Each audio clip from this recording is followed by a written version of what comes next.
Natatakot ba tayo kay Martin Romualdez? Siguro po, yung iba sa inyo natatakot. Ginoong Pangulo,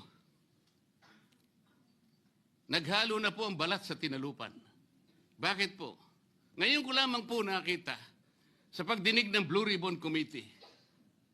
Nandun po yung Justice Secretary. Hindi pa po natin natatapos na pagtatanungin yung respondent, yung resource person, na tayo po ang merong legal and physical custody.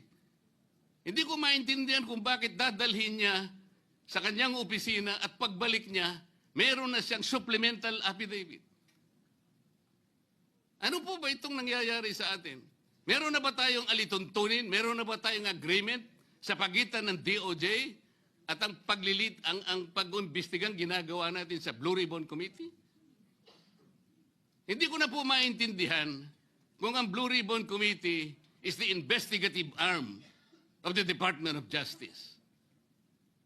Ang sabi ko po nung nasa ikalimang pagdinig pa lang tayo, sapagkat nakikita ko na po ito, kaya po naghangad pa ako sa ating chairman no na sana'y paraanin niya ako, meron lang akong gustong isang guni muna at pag-usapan sana muna.